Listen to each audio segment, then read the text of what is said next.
Hello, happy Sunday night. Are we working? We're working great. Okay. Yes, hello, happy Sunday night. I just got home a little bit ago here, just a few minutes ago, and from visiting a couple hours away, my son who is in prison there, and I think I already mentioned this to you before that I do that sometimes on Sundays. And this is my firstborn kid, and he's up there for killing my ex-husband a few years back, and that's a whole nother story, but that's part of, I actually have a book out, and my whole raw story is in that book. But the visit is always, it's emotional, and sometimes really, really good, and sometimes not, sometimes rough. And today was a good visit, but really, I always cry when I leave, and no different today. I was crying in the middle of it and crying at the end, and not sobbing, but anyway, I just it always makes me a little more reflective about my life and stuff. But I'm pursuing my dreams, and life is, when you're in that process of fulfilling your dreams, you're jumping off cliffs probably every day, and thinking, what am I doing with my life? I think about that stuff a lot lately, especially this last year. Made a lot of changes and jumped off a lot of cliffs, and still doing that, and trusting and believing that chasing your dreams and chasing what you were born to do, even though it might be so crazy, and the ideas of like, what the heck am I doing with my life? And it's not the same as what everybody else is doing. If chasing your dreams it looks completely different than what your friends are doing, and it looks risky, and yet in your gut that it's what you're supposed to do. Those kinds of things I've been thinking about for the last year, and every time I go visit my son, it's no different. I usually spend that couple of hours listening to speakers and different things like that. Well, I listened to a few speakers today, and the resounding message from each one of them was to take action now. And actually, one of the guys didn't say it that way. He says he was basically take flippin' action now. And I will be sweet, and I won't say what I really said, but anyway, it made me think how time is short. I mean, if you are in a bad relationship, get out. If you're in a bad relationship, get out. If you are in toxic crap, get out. If you're in a bad job, get out. I mean, I stayed 15 years in a marriage, too long. I remember when my oldest was 2, and I remember trying to leave multiple times in this marriage.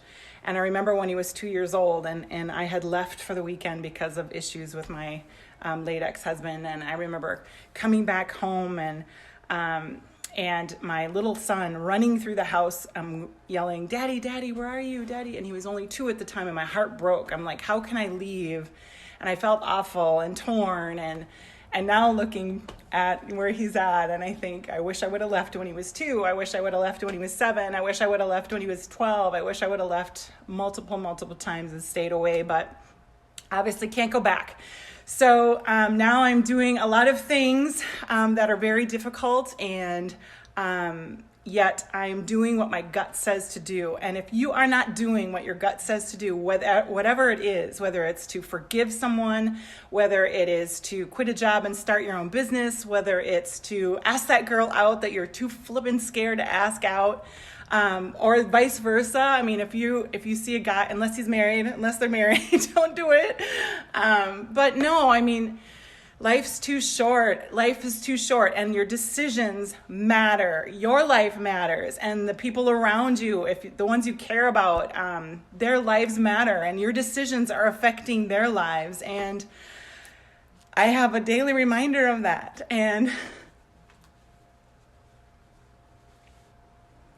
not that we, not that we give up hope or anything like that, and we continue to fight, and we continue to believe in amazing, and that's what I'm doing. And but it made me think today, especially with the different speakers that I listened to, and how we each have an assignment. One of them was saying we each are born with an assignment. We each are born with a destiny. and your life matters, and your obedience to your destiny. There's someone on the other side of your obedience. Whatever you're born to do, there's someone on the other side waiting for you to fulfill it, because that will have a domino effect on their life. And that's what we're called to do. We're supposed to, your life matters. And when you do what you were born to do, when you fulfill the dreams that you were born to fulfill, then you have an amazing life and you affect other people in amazing, incredible ways. And I just wanted to share all that. I was kind of exhausted and didn't want to come on at all.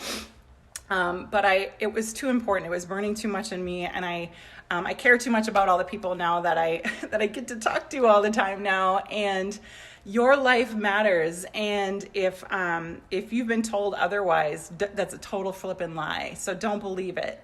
A lot of us have started off icky, but we can end up with amazing. And don't believe that you can't. Believe that you can. And when those thoughts come to you, like they do for all of us, the fear thoughts, I mean, sometimes we have to shout fear down multiple times during one day. And whether it be to get through a sales call, whether it be to get to a job interview, or get through talking to someone you haven't talked to in years because you've had bitterness against each other, or whatever it is that you know in your gut you should be doing. And I don't mean it in a bad way. I mean, think of it as an exciting thing. I remember one time, my sister, when I was going through, multiple things, a couple of years back. I mean, every year it's been something, but I mean, it's been continuous struggle and continuous, it feels like uphill battle and a continuous fight.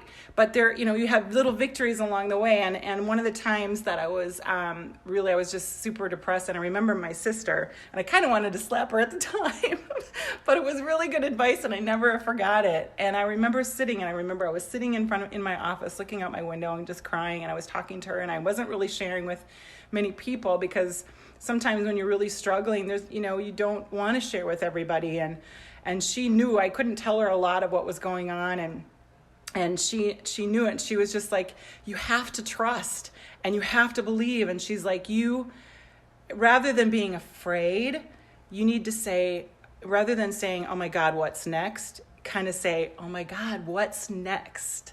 And it's a whole different way of looking at it. Like, what exciting thing could be coming next, rather than what the hell is going to happen next? And I've been in both spots, and it's a total choice in how we look at it. And it can be a difficult thing to do all day long on some of those days. And anyway, I just wanted to remind you, as I was reminded today,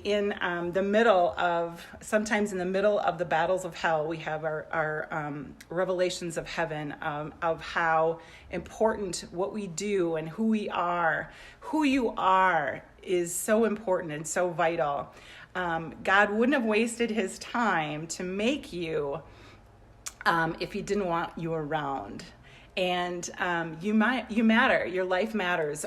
Your thumbprint is totally unique to you. Your DNA is only yours. There's no one else's like yours. And so how we make our footprint on this earth and what we leave behind here, I am determined to turn around the things that have happened in my family. I'm determined to make something beautiful out of what has happened in our family.